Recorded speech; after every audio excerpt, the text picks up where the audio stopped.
The sea gives, and the sea takes. In the small maritime town of Greyhoor, this was a truth as constant as the tide. For 8 months, Eli Wells had only felt the taking. The sea had swallowed his wife, Hannah, and their 9-year-old daughter, Sophie, leaving behind only the ghost of their laughter on the salt-laced wind. A sudden, violent storm had descended upon their small fishing boat, and the official report was a sterile, brutal finality. Lost at sea. Eli existed in the echo of that loss. He still lived in the house they had filled with life, now a museum of memories. He walked the weathered docks where he'd last hugged them, the scent of brine and diesel a constant torturous reminder. Hannah's bright, capable smile, Sophie's bouncing blonde braids, and the child-sized fishing rod he'd given her for her birthday. These images were seared into his mind. "You sure you can't come, Daddy?" Sophie had pouted, her blue eyes wide. He'd promised to help a neighbor, a mundane task that now felt like a colossal, unforgivable mistake. "Be back before the storm hits," he'd called out, his last words to them a casual farewell that had become an epitaph. The storm had been a freak, a monster that clawed its way from a calm horizon with unprecedented speed. The search was exhaustive. The Coast Guard, local fishermen, volunteers, they had all combed the churning gray waters. They found pieces of the boat, splintered and torn. They found Hannah's waterproof backpack. They found Sophie's little fishing hat, a cartoon fish stitched on the front, washed up on the shore like a cruel joke. But they never found them. The town wrapped Eli in a suffocating blanket of pity. They saw a man in denial, a man who refused to let go. Every weekend, weather permitting, he'd take his own boat out, expanding his search grid, diving into the cold depths, fueled by a hope so irrational it felt like madness. He was looking for closure, for a sign, for anything other than the gnawing emptiness of not knowing. This morning was no different. He was at the marina loading his dive gear when his phone buzzed. Greyhoor Police. His heart hammered against his ribs. "Mr. Wells, this is Officer Reynolds." The voice was calm, professional. "We need you to come to the station. There's been a development." A development. The word hung in the air, electric with possibility and dread. "I'm at the marina. I can be there in 10 minutes. He unloaded his gear with trembling hands. False leads had come before, sightings of drifting debris or well-meaning but mistaken reports that had only carved the wound deeper. He tried to cage his hope, to keep it from soaring, but it was a wild thing, desperate for flight. At the small coastal police outpost, Officer Reynolds met him at the door. He led Eli to a small, sterile meeting room where another man sat, his face weathered by sun and sea. Eli recognized him as a local fisherman.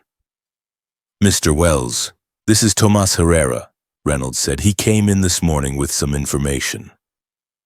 Tomas stood and offered a rough, calloused hand. "I wish we were meeting under better circumstances, Mr. Wells." "What did you see?" Eli asked, his voice tight. Tomas shifted, his gaze fixed on the table. "I was out early this morning running supplies to the Marine Research Station on Wolf Island. On my way back, I cut across the old shipping lane near the decommissioned Wolf Rock Lighthouse. Saves time." He paused, choosing his words with care. "It was foggy. Visibility was poor, but as I passed the lighthouse, I saw a girl, standing on the dock, waving at me." Eli's world tilted. "A girl? How old?" "Young, maybe 8 or 9. Hard to tell in the fog." Thomas leaned forward, his eyes locking with Eli's. "It wasn't until I got back to the harbor and saw one of your missing person flyers that it clicked. The girl I saw. She looked like your daughter." The caged hope broke free, roaring in his ears. Officer Reynolds interjected gently. "Mr. Herrera wasn't certain. That's why he came to us. The lighthouse is 10 miles offshore. It's been abandoned for years." "Not entirely," Thomas corrected. There are stories, superstitions. Some say it's haunted. That's partly why I didn't stop.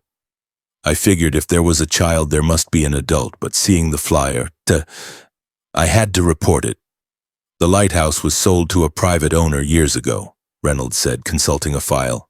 A man named Malcolm Vire bought it about 22 years ago for historical preservation. We have a phone number, but it appears to be disconnected. We have to go out there, Eli said, standing abruptly. The urgency was a physical force pulling him toward the sea. Mr. Wells, let's not get ahead of ourselves, Reynolds began, but Thomas cut him off. The weather's clear now. I can lead a boat out there. Reynolds looked between the determined fisherman and the haunted father and sighed. I'll get authorization for a patrol boat. If there's a child out there, we need to check it out. Ghosts or no ghosts. Within the hour, Eli was on a police patrol boat, slicing through the waves alongside Thomas and 2 officers. The Wolf Rock lighthouse rose from the horizon, a stark gray sentinel on a bed of jagged rock. Built in 1911, it was a relic of a bygone era. As they drew closer, Eli's gaze fixed on a small, battered wooden boat pulled up on the rocks near the dock. Its hull was shattered. That wasn't there last time I passed, Thomas murmured. Officer Carter, the senior officer, expertly maneuvered their boat to the concrete dock. Stay alert, he commanded. Ron, we don't know what we're walking into. Carter's knock on the heavy metal door of the lighthouse produced only a hollow echo. It was locked tight. As they stood on the dock, the sound of another engine grew, and a modern motorboat appeared, heading directly for them. An older man with a shock of white hair and weathered skin cut the engine, his expression a mixture of surprise and annoyance. Can I help you, gentlemen? His voice was steady but held a weary edge. Coastal Police, Carter said, holding up his badge. Are you Malcolm Vire? The man's eyebrows rose. I am. This is my property. What's the issue? We received a report of a child seen here earlier today. Malcolm's face remained impassive, but a subtle tension entered his frame. He gave a short, dry laugh. A child? Ah, that explains it. That would have been my niece. I was here this morning collecting some old belongings. The fragile hope in Eli's chest began to crumble. Your niece? Officer Carter asked. Yes, my niece, Malcolm repeated, his tone hardening. He reluctantly pulled out a phone, swiped through it, and flashed a picture of a young girl with short blonde hair. Satisfied? Carter turned to Thomas. Is this the girl you saw? Thomas hesitated, his brow furrowed. It could be. The hair is short like the girl I saw. It was foggy. It's hard to be certain. Eli stepped forward, his voice raw. You said she looked like my daughter. Sophie has long hair and braids. I wasn't sure what I saw, Thomas said, looking uncomfortable. In the fog, a little girl in a red jacket. Details were blurry. The weight of another dead end pressed down on Eli. Malcolm watched the exchange, his expression unreadable. Is that what this is about? You thought my niece was this man's missing daughter? He turned to Eli, a flicker of something that might have been pity, or perhaps something colder in his eyes. I'm sorry for your loss, sir, but you're not taking my family from me. Since we're here, Mr. Vire, would you mind if we took a look inside? Carter asked, his tone professionally pleasant. Malcolm's jaw tightened. A tremor, almost imperceptible, ran through his hands. Fine, he clipped out, pulling a set of keys from his pocket. But it's just dusty storage. The heavy door creaked open, revealing a sparse, damp interior. A spiral staircase led up to the lantern room, and a thick wooden door led down to what was presumably a storm cellar. What's down there? Carter asked, pointing to the cellar door. Storage, Malcolm replied curtly. Old equipment, personal items. Mind if we take a look? Malcolm's reluctance was palpable, but he unlocked the door. The cellar was cramped and smelled of mildew and decay. It was cluttered with old furniture, boxes, and items covered in tarps. As they descended, Eli noticed how Malcolm positioned himself, a subtle shield between them and an old wooden cabinet against the far wall. "What's in the cabinet?" Eli asked, his senses on high alert. "Family mementos, nothing of interest." As Malcolm spoke, Eli's gaze swept the room. His eyes caught on something partially hidden by a tarp. 2 fishing rods, one adult-sized, one smaller. Child-sized. The reel on the larger rod was a distinctive chrome. A Mariner Pro X6, the one he'd bought Hannah for her birthday 3 years ago. His blood ran cold. Then through a crack in the cabinet door Malcolm was guarding, he saw it. A sliver of pale cream fabric. A hat. As they filed out of the cellar, Eli hung back. "Those fishing rods," he said, his voice strained. "They look exactly like the ones my wife and daughter had." Malcolm's face hardened into a mask. "They're mine, and my late daughter's, cherished possessions." "And the hat I saw in the cabinet," Eli pressed, his heart pounding. "It looked just like my wife's." A flicker of fear, quickly suppressed, crossed Malcolm's face. "Wait here," he snapped. He disappeared back into the cellar, returning moments later with the cream-colored hat. "I found this washed ashore months ago. If it's your wife's, take it." Eli took the hat. The familiar, subtle stitching Hannah had added herself stared back at him. It was hers. They found nothing else. As they prepared to depart, Officer Carter asked for a contact number. "I value my privacy. I don't have one," Malcolm said. "A current address, then?" Malcolm gestured vaguely toward the horizon. "I live on Wolf Island, the northern shore." With a curt nod, he boarded his boat and sped away, not toward Wolf Island, but toward the mainland. On the ride back to Greyhoor, Eli clutched Hannah's hat. "He's lying," he said quietly. "Those rods were theirs. The Mariner Pro X6 is not a common model, and he's lying about where he lives." Thomas, quiet until now, finally spoke. "He's right. I've been delivering to the research station on Wolf Island for 15 years. Twice a week. I've never seen him there. I've never heard anyone mention a man and a child living on the island." The pieces were clicking into place, forming a picture of terrifying clarity. Back at the marina, Eli knew he couldn't let it go. He headed for the Silver Anchor, Greyhoor's oldest tavern, a hub of local knowledge and gossip. The bartender, Doug, was a town fixture. "Ever heard of a man named Malcolm Vire?" Eli asked. Doug's eyebrows shot up. "Vire? Odd fellow. Heard he bought that lighthouse years ago, but he doesn't live on Wolf Island. Last I heard, he had some kind of hidden boathouse set up in the inlet channels off the main harbor. Building something out on Sealbone Island too, I heard." The lie about Wolf Island was confirmed.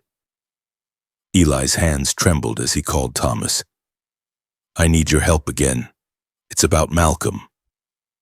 20 minutes later, they were in Thomas's sturdy fishing boat, heading into the labyrinthine network of shallow channels that snaked behind the main harbor. It was a perfect place to hide. Tall reeds and mangroves crowded the banks, creating a claustrophobic tunnel-like effect. After nearly half an hour of navigating the twisting waterways, Thomas cut the engine. "Look," he whispered. Ahead, tucked into a rocky nook and concealed by vegetation, was a long, weathered boat, a crude cabin built upon its deck. It was moored to a small dock that led up to a small, isolated cabin nestled among the rocks. "That's it," Eli breathed. They watched from a hidden position. Soon, Malcolm Vire emerged from the cabin. Using binoculars, Eli watched as Malcolm went down to the boathouse, then returned to the cabin. When he re-emerged, Eli's breath hitched. Slung over Malcolm's shoulder was a small, limp figure. A young girl with blonde hair. She was unconscious. "Oh my God," Eli gasped. "He's carrying a child. He fumbled for his phone, his fingers shaking too much to dial properly at first.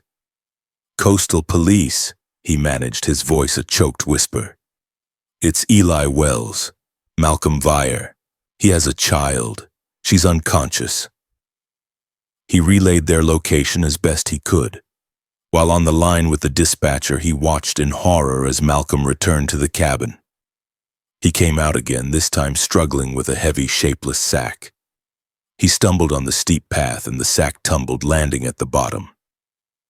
The opening fell away, and from inside a cascade of blonde hair spilled onto the ground.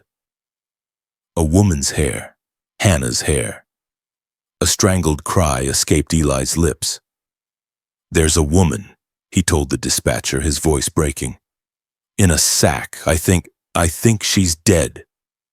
Malcolm quickly recovered the sack and hauled it into the boathouse. He was preparing to leave, loading large cooler boxes onto the boat. "Do not approach," the dispatcher commanded. "Units are on the way. He may be armed." A twig snapped under Thomas's foot. Malcolm's head shot up. He pulled a handgun from his jacket, peering into the vegetation where they hid. "I know you're there," his voice echoed across the still water. "Show yourselves." A shot rang out, the bullet slapping the water yards from their boat. Just as Malcolm shouted again, the distant chop of a helicopter and the roar of powerful boat engines filled the air. Police boats swarmed the mouth of the channel, lights flashing. A helicopter spotlight pinned Malcolm in its harsh white glare. "This is the Coastal Police. Drop your weapon," an amplified voice boomed. For a moment, Malcolm stood frozen, a cornered animal, his face a mask of rage and panic. Then, with deliberate slowness, he dropped the gun. As officers swarmed the dock and placed him in handcuffs, his eyes found Eli's through the reeds. A look of pure, chilling hatred crossed his face. And then he began to laugh, a sound that curdled the blood. As Malcolm was taken away, Eli and Thomas were escorted to the scene.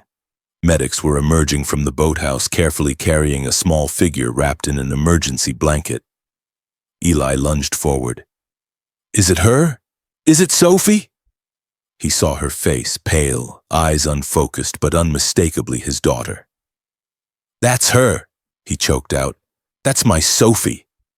His relief was immediately shattered by another procession. Officers carried a body bag from the boathouse. He didn't have to ask. He knew with a devastating, soul-crushing certainty who was inside. "Hannah," he whispered, grief finally breaking him, dropping him to his knees. An officer approached him, his face grim. "Mr. Wells, I'm sorry. What we found inside, you should prepare yourself." He partially unzipped the bag. Eli looked, and the world dissolved into a nightmare. It was Hannah, but she had been horrifically violated, her body altered in a way that defied comprehension. A wave of rage and revulsion so profound it stole his breath, washed over him. Before he could process the horror, officers emerged from the boathouse with the 2 cooler boxes and a fishing toolbox. "Evidence," an officer said grimly. "Highly disturbing evidence." At the station, Detective Rivera laid out the monstrous truth. The coolers contained preserved human remains. Body parts from multiple victims, cleaned, stored in glass jars and meticulously labeled with names and dates. The fishing toolbox held the surgical instruments he used. "He kept trophies," Eli whispered, numb. "Not trophies. Tributes," Rivera corrected gently. "We found his journals. He was obsessed with stopping time, with preserving what he called perfect maternal bonds." Malcolm Vire, a brilliant maritime engineer, had lost his wife and daughter in a ferry accident 15 years prior, a ferry he had helped design. The guilt had shattered his mind. He developed a delusion of reconstruction, believing he could atone for his failure by saving other mother-daughter pairs from the chaos of the world. He wasn't killing them in his mind. He was preserving them, honoring them, keeping them safe forever from the ravages of time. Hannah and Sophie had drifted to his lighthouse during the storm. He had offered them shelter, then trapped them. For 8 months, he held them captive while he prepared his new, more isolated sanctuary on Sealbone Island. Hannah was killed today, Rivera said, her voice soft. After Sophie was spotted, he likely realized he couldn't transport them both alive. He killed her just hours before you arrived. Eli closed his eyes, the knowledge a physical blow. Hannah had been alive. So close. At Greyhoor Memorial Hospital, Eli was told Sophie was physically stable but malnourished and traumatized. When he finally entered her room, she looked so small in the large hospital bed, her hair cut short, her face thin and pale. But she was breathing.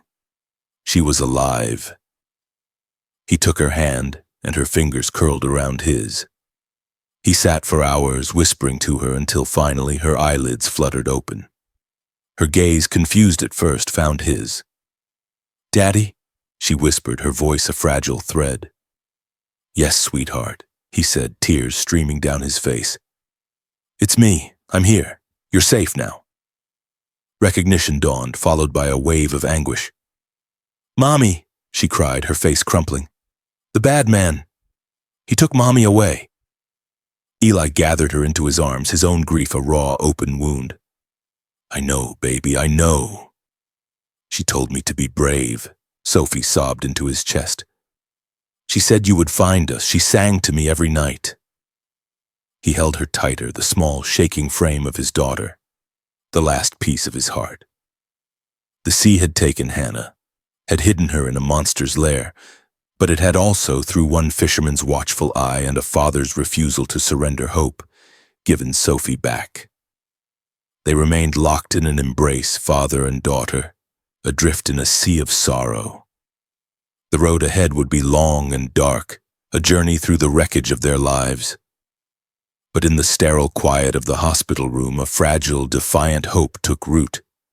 Not for the life they had lost, but for the one they would now have to build together, founded on the memory of the woman whose impossible courage had saved her child.